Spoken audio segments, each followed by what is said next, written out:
Hello guys and welcome back to my YouTube channel. तो कैसे हो यार आप सब? मैं तो बहुत बढ़िया हूँ। होपफुली आप सब भी बहुत अच्छे होंगे।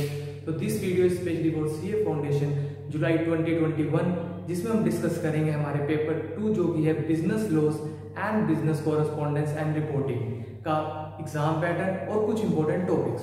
तो बिना किसी डिले के वीडियो स्टार्ट करते हैं और सबसे पहले डिस्कस करते हैं हमारे एग्जाम पैटर्न को।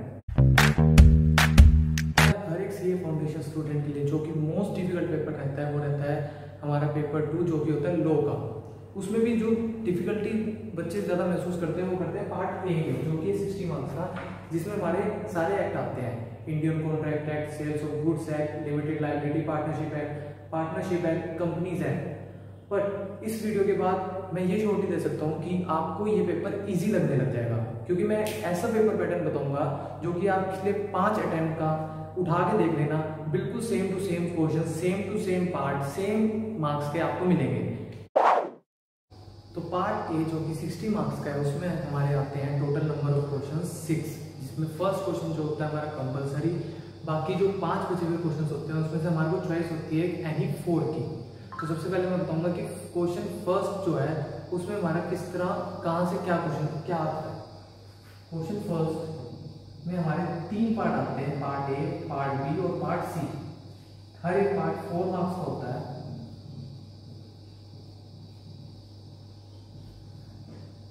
सबसे खास बात है इसमें जो ये कंपलसरी क्वेश्चन है, हमारे तीनों पार्ट में हमारी आती है केस स्टडी। कोई भी आपको डायरेक्ट क्वेश्चन कभी भी नहीं मिलने का, सिर्फ 5 अटेम्प्ट्स उठा के देख लो कोई। पहला जो पार्ट है वो आता है इंडियन कॉन्ट्रैक्ट एक्ट से।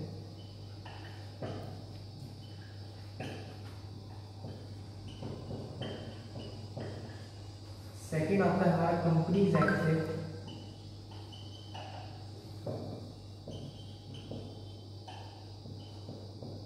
थर्ड आता है हमारा सेल्स ऑफ गुड्स एक्ट से।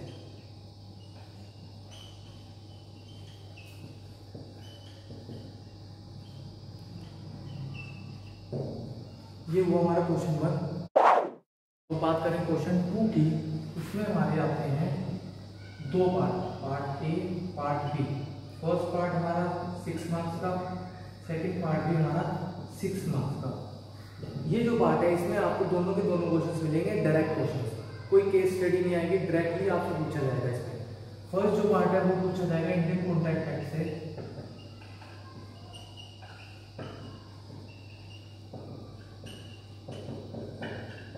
और सेकंड पार्ट आपसे पूछा जाएगा लिमिटेड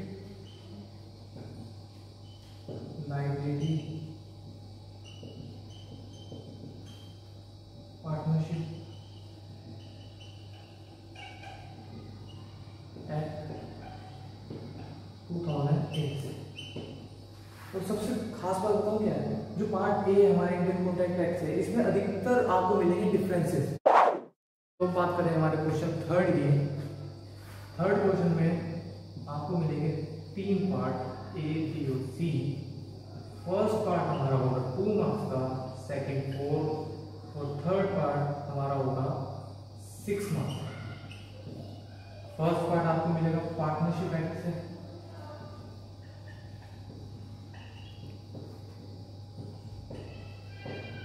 सेकंड भी मिलेगा आपको पार्टनरशिप एक्ट से। थर्ड मिलेगा इंडियन कॉन्ट्रैक्ट एक्ट।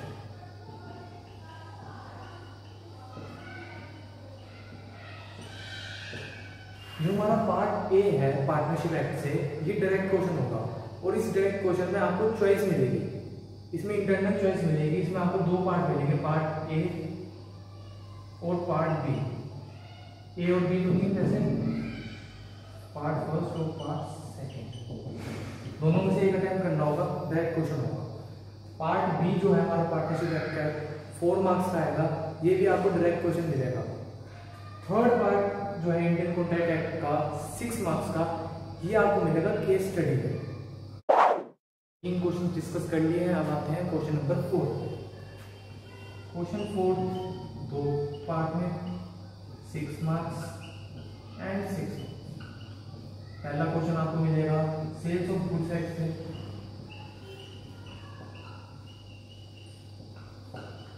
अगला मिलेगा पार्टनरशिप एक्ट।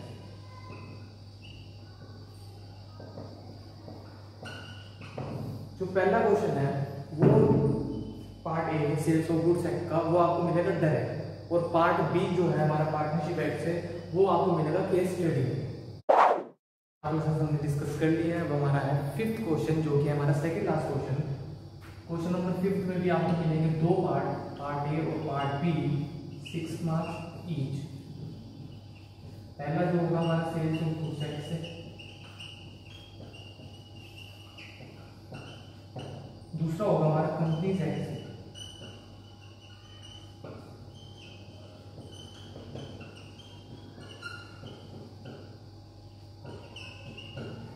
पार्ट ए जो है वो होगा हमारा केस स्टडी क्वेश्चन, और सेकंड पार्ट है जो कि कंपनीज एक्ट से आएगा, वो आएगा डायरेक्ट क्वेश्चन। 5 क्वेश्चन डिस्कस कर लिए हमने, और अब हमारा क्वेश्चन नंबर 6 है, जो कि हमारा लास्ट क्वेश्चन होगा। क्वेश्चन 6 में हमारे आते हैं 3 part, part A, part B और पार्ट सी। पहला पार्ट जो होगा वो होगा 5 मार्क्स का, दूसरा होगा 4 मार्क्स का, और थर्ड पार्ट होगा हमारा 3 मार्क्स का। पहला पार्ट हमारा आएगा इंडियन कॉन्ट्रैक्ट एक्ट से,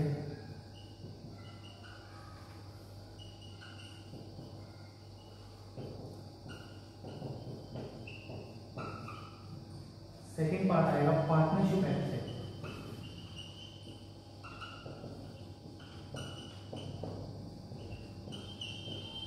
थर्ड और लास्ट पार्ट आएगा हमारा कंपनीज एक्ट से।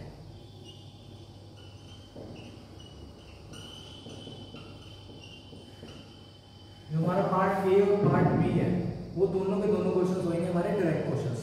पार्ट सी जो कंपनीज एक्ट से है, वो क्वेश्चन आपको पूछा जाएगा केस स्टडी में। तो अब हमने पार्ट ए जो कि 60 मार्क्स का डिस्कस कर लिया है। आई होप कि आपको इस वीडियो के बाद हमारा पार्ट ए जो 60 मार्क्स का है वो आपको डिफिकल्ट ना लगे। इससे काफ़ी कुछ आपको क्लियर हो गया कि कहाँ से क्या आएगा, कौन से एक्ट की कितनी इंपॉर्टेंस है। पार्ट ए जो कि हमारा 60 मार्क्स का वो पूरा डिस्कस कर लिया हमने, जो कि मेन माना जाता है हमारे पूरे लॉ के पेपर का। पार्ट बी 40 मार्क्स, ये वो स्कोरिंग है हमारा पार्ट होता है, 40 मार्क्स का है। हमारे इसमें आएंगे क्वेश्चन, 5 क्वेश्चन आएंगे। क्वेश्चन नंबर 7 हमारा कंपल्सरी होता है,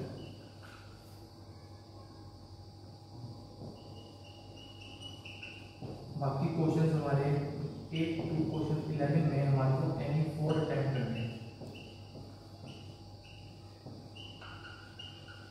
अब यहाँ क्वेश्चन नंबर 7 भी लिखा है। पार्ट ए में हमारे क्वेश्चन नंबर 6 कवर हो गए थे, उसके बाद हमारा क्वेश्चन 7 आता है पार्ट बी से।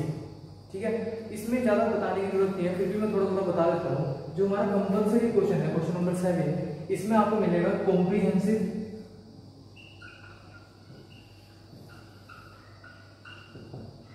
और नोट स्पीकिंग।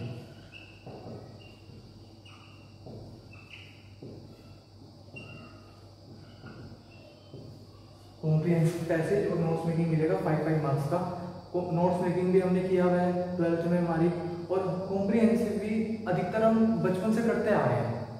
और हमारा जो बाकी बचे हुए पार्ट्स है क्वेश्चन 8 to 11, इसमें हर एक क्वेश्चन में आपको कम्युनिकेशन जो हमारा है चैप्टर, उसमें से 2 मार्क्स का क्वेश्चन मिलेगा ही मिलेगा। हर एक क्वेश्चन में आपको 2 मार्क्स का कम्युनिकेशन का क्वेश्चन मिलेगा ही मिलेगा। जिसको टच नहीं होता ना कि ये बता रहा है, ये बस ऐसे ही बता रहा है, आप पिछले 5 अटेम्प्ट्स चेक कर लेना। हमारे ICAI की साइट में सारे के सारे क्वेश्चन पेपर अवेलेबल होते हैं, जिसमें कि आप हर एक अटेम्प्ट का क्वेश्चन पेपर चेक कर सकते हैं कि जो मैंने बताया वो सही है या नहीं है।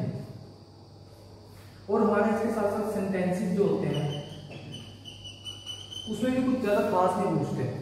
डायरेक्ट और इनडायरेक्ट स्पीच पूछ लेंगे, एक्टिव पैसिव वॉइस पूछ लेंगे, एंटोनिम्स पूछ लेंगे, सिनोनिम्स पूछ लेंगे। इसके अलावा कुछ ज़्यादा मतलब आता नहीं इस पार्ट में। पार्ट भी जो 40 मार्क्स का है, इसमें आपको मतलब ये आपको पास कराने की सबसे बढ़िया तरीका है। अगर आप पार्ट ए को अच्छे से नहीं कर पाते तो पार्ट बी तो आपको मतलब पास करा के ही रहेगा। तो अब बात करें हमारे इंपॉर्टेंट टॉपिक्स की, तो सबसे पहले हमारा है इंडियन कॉन्ट्रैक्ट 1872। इसमें सबसे इम्पोर्टेंट मतलब कंसिडरेशन, डिफरेंसेस, ये इंपॉर्टेंट माने जाते हैं। बट ये एक ऐसा एक्ट है कि इसे थर्ली पढ़ना ही पड़ेगा आपको, क्योंकि आगे जाके हमको इंटर में भी ये एक्ट पढ़ना है। तो इसमें से इतना ज्यादा बताया नहीं जा सकता कि क्या इंपॉर्टेंट है, बट फिर भी मैं बता रहा हूँ कि कंसिडरेशन डिफरेंसेस पे थोड़ा पढ़ लेना, ज्यादा पढ़ लेना इसे। बात करें हमारे सेल्स ऑफ गुड्स एक्ट की, इसमें कंडीशन एंड वारंटी का डिफरेंस, कैवेट एम्प्टर, एक ये टॉपिक मिलेगा, ये जरूर पढ़ लेना। नेमो दैट कोड नॉन है, पर ये कोई लैटिन वर्ड में लिखा हुआ है जिसका मीनिंग है no one can give which he has no code. ठीक है, ये सबसे इंपॉर्टेंट माना जाता है। मतलब यार मैंने देखा है कि हर एक अटेम्प्ट में कहीं ना कहीं इसका क्वेश्चन मिल ही जाता है। जो भी ऑनर नहीं है वो कोई गुड सेल करता है, उसके बारे में इसमें लिखा हुआ है। अगला है हमारा rights and remedies, rights of unpaid seller, rights of unpaid seller against goods, rights of unpaid seller against the buyer, rights of stoppage in transit, rights of lien. ये इंपॉर्टेंट है एक तो हमारा। और दूसरा आता है हमारा रेमेडीज, कि बायर के पास क्या क्या रेमेडीज हैं अगर क्या कहते हैं जो सेलर है उसने कुछ गलत कर दिया उसके साथ। अगला है हमारा ऑप्शन से, ये भी एक बार जरूर पढ़ लेना ऑप्शन से। तो अब बात करें हमारे नेक्स्ट 2 एक्ट्स की, जो कि है हमारी LLP एक्ट और पार्टनरशिप एक्ट। LLP एक्ट में इंपॉर्टेंट माना जाता है इनकॉर्पोरेशन LLP का, उसके कैरेक्टरिस्टिक्स, डेजिग्नेटेड पार्टनर के बारे में जरूर पढ़ लेना, और क्यों मैंडेटरी है पार्टनर्स को अपॉइंट करना। अगला है हमारा bound up of LLP bye tribunal, ये भी हमारा इंपॉर्टेंट टॉपिक माना जाता है। बात करें पार्टनरशिप एक्ट की, तो पार्टनरशिप एक्ट में जो स्टार्टिंग में आपको मिलेंगे ना 2 यूनिट्स, उसमें तो कॉमनली कहीं से भी कुछ भी पूछ सकते हैं। ठीक है, और हमारे बाकी जो 3rd यूनिट है उसमें सबसे इंपॉर्टेंट माना जाता है। वैसे पूरे पार्टनरशिप एक्ट में इंपॉर्टेंट माना जाता है ये चीज। इसका क्वेश्चन कहीं ना कहीं पूछ ही लेते हैं, नॉन रजिस्ट्रेशन की कॉन्सिक्वेंसेस, कि अगर कोई पार्टनरशिप अपनी रजिस्टर ना कराए तो उसके क्या कॉन्सिक्वेंसेस है, उन पे कौन कौन से राइट्स हैं, कौन से राइट्स नहीं हैं, और दूसरा डेजोनेशन ऑफ अ फर्म, इसके बारे में भी एक बार जरूर पढ़ लेना। तो लास्ट एक्ट की बात करें जो कि हमारे कंपनीज एक्ट 2013, इसके इंपॉर्टेंट टॉपिक्स जो है हमारे वो है MOA, मेमोरेंडम ऑफ एसोसिएशन, इसके बारे में जरूर पढ़ लेना। 1% कंपनी के बारे में पढ़ लेना। सेक्शन 8 ऑफ कंपनीज, ये एक इंपॉर्टेंट टॉपिक, मतलब इंपॉर्टेंट के बीच में भी इंपॉर्टेंट है, तो समझ लो मोस्ट इंपॉर्टेंट टॉपिक माना जाता है हमारा सेक्शन 8 कंपनीज के बारे में, इसके बारे में पढ़ लेना। फॉरेन कंपनीज के बारे में जरूर पढ़ लेना।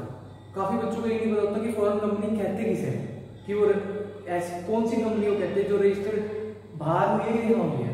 वैसे फॉरेन कंपनी उस कंपनी को कहते हैं जिसका जो रजिस्टर्ड तो बाहर है पर अपना वर्क उसका जो है बिजनेस हमारे इंडिया में कर रही है, हमारी कंट्री में कर रही है।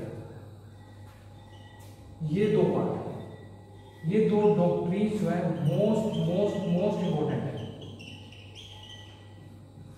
मतलब मैं गारंटी दे सकता हूँ 99% ये आएगा ही आएगा। डॉक्ट्रिन्स ऑफ अल्ट्रावायर्स और डॉक्ट्रिन्स ऑफ इंडोर मैनेजमेंट, इन दोनों के बारे में जरूर पढ़ लेना, और डॉक्ट्रिन्स ऑफ इंडोर मैनेजमेंट की लिमिटेशंस भी पढ़ लेना। तो this is it from my end, thank you for watching my video. If you like it, do subscribe to my channel, like, share and comment on my video. Thank you.